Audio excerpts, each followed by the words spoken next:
Have you ever wanted to perform an animal domestication experiment?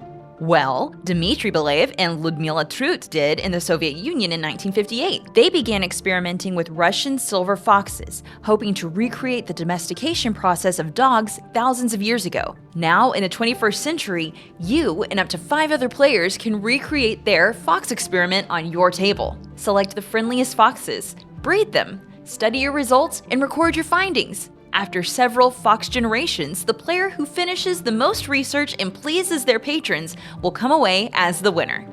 Hey everyone, my name is Lara, and I'm going to be breaking down everything you need to know about the fox experiment from Pandasaurus Games to help you decide if it's worth your investment.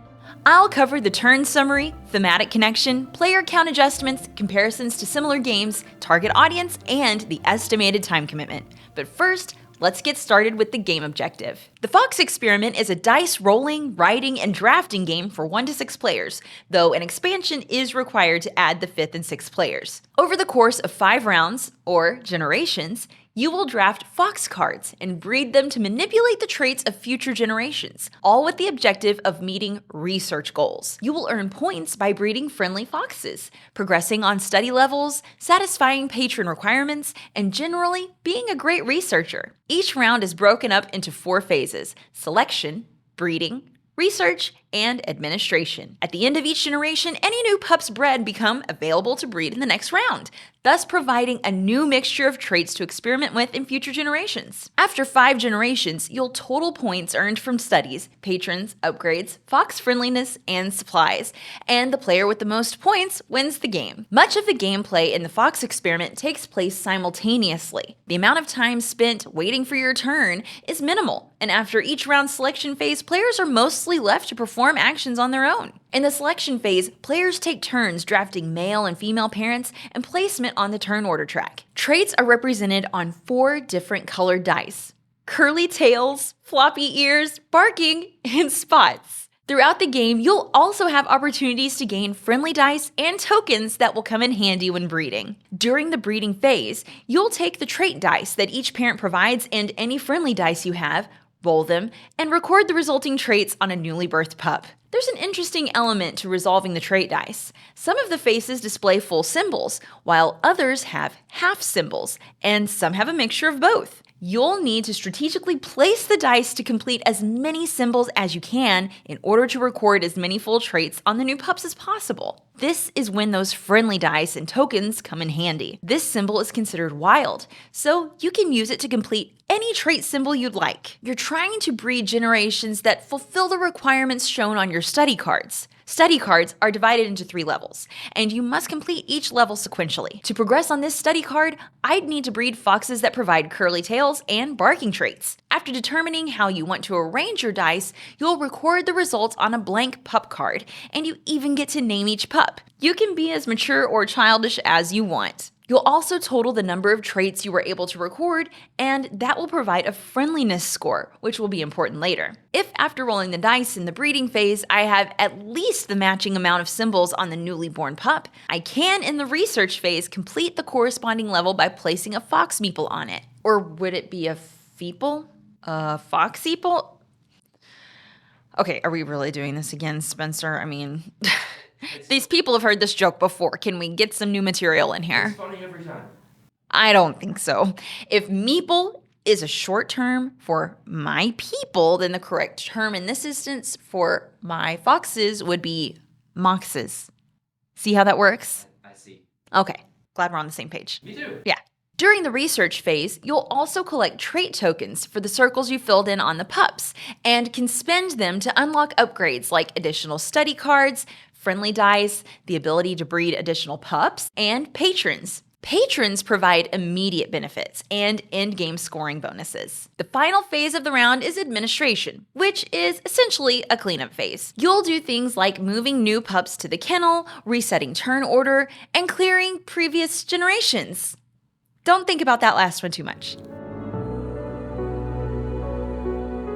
You'll also give the Friendliness Award to the player who bred the friendliest fox, meaning the fox with the highest friendliness score. This is recorded on the main board, which also serves as the round tracker. After giving out the 5th Friendliness Award, the game is over, and you'll tabulate final scores. In short, You're drafting foxes that give you dice which produce pups who have traits that fulfill the requirements on your study cards.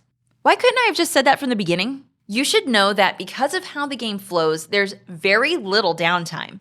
The only time you may find yourself waiting around is during the selection phase, or the breeding phase if your opponents are able to breed multiple pups and you're still only breeding a single pup because you haven't unlocked that upgrade. This is a great time to mention that there are multiple ways you can approach the fox experiment. One player may focus on increasing the number of foxes they can breed each phase, while another may be more interested in appeasing the patrons. But spending tokens to unlock more study cards and friendly dice is just as important. However, you likely won't be able to do everything you want to because of the 5-round limitation.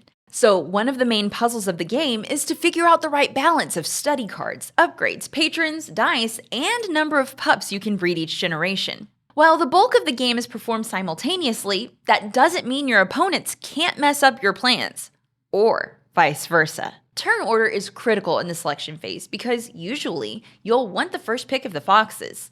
This is especially true when multiple players are working on study cards with similar requirements. Also, remember that each generation becomes available to draft as parents for the next generation, so you'll actually get to breed the foxes that you and your opponents created. Be aware that there is a penalty for breeding siblings. Oh, that's an optional rule. One of the questions that is bound to come up is, how does this compare to co-designer Elizabeth Hargrave's smash hit Wingspan? First of all, I should point out that this is a collaborative design between Hargrave and Jeff Fraser, who specializes in board game rules and has worked on over 50 games, including other Pandasaurus games like Dinosaur World and Tammany Hall. But there's not really much similarity between Wingspan and the Fox Experiment. However, they are both in about the same complexity category, with the Fox Experiment probably being slightly less complex. In fact, the Fox Experiment doesn't really fit into a common category, but instead is mostly its own thing. Just know that the dice rolling does play a major part in how well you're able to progress on your study cards, and the main way to get those dice is to draft the foxes with the most desirable traits. If someone beats you to the fox parents you need most, sometimes you'll be out of luck in the breeding phase. There are ways to deal with those challenges though. You'll get science cards as rewards in a few circumstances, and those can be played to manipulate your dice and add a little more control to other elements of the game. They're also worth points at the end of the game if you don't use them. Finally, know that there are changes to the rules for solo and 2-player games. In each of those, you'll play against an AI opponent who is controlled by a few decks of cards. In a 2-player game, this AI only serves as a blocker and doesn't actually score points. The solo mode is a little more complicated, and the AI does score points based on its own study cards. Your goal in that case is to beat the AI's score. With all of that in mind, who is the Fox Experiment for? Nothing too complex mechanically here, but players really need to understand how their actions will impact future generations. Isn't that a life lesson for all of us? This is definitely in the lower to mid-weight complexity range and is right at home in Pandasaurus' catalog. If you've played any of their average-sized games like this and had no issues understanding them, you'll do just fine here. The player count sweet spot is probably 3 to 4. But since much of the game does take place simultaneously, adding 5 or 6 players with the expansion shouldn't be too much of an issue. You don't have to worry about any in-your-face competitiveness unless you're playing with your Uncle Dave, who would somehow make a competition out of blowing your nose. Lastly, this isn't the type of game you have to play in complete silence. Although you'll want to be aware that you don't distract your opponents during their breeding phase, you can play the Fox Experiment in a generally relaxed environment. The final thing I want to cover is the time commitment. You'll spend about 5 to 7 minutes setting up the game and about the same amount for a first-time rules explanation. Since there aren't really turns in this game, I timed each round, which averaged about 12 to 15 minutes for 2 and 3-player games. Lastly, a full game can last around 60 to 75 minutes. All in all, you can expect to spend an hour to 90 minutes of your time to set up, teach, play, and put away the Fox Experiment. While many games that feature historical reenactments are about war, the Fox Experiment combines history, biology, cute foxes, and dice to deliver a board game that many gamers will enjoy. With little downtime, the Fox Experiment is built on simple mechanisms, but gives players the feeling of participating in a generations-long study. If the Fox Experiment checks all the boxes in your purchasing criteria, you can find it over at GameNerds.com. If you found this video helpful in making a purchasing decision, consider giving it a like. Also, make sure you subscribe to the channel for other breakdowns, unboxings, tutorials, and more.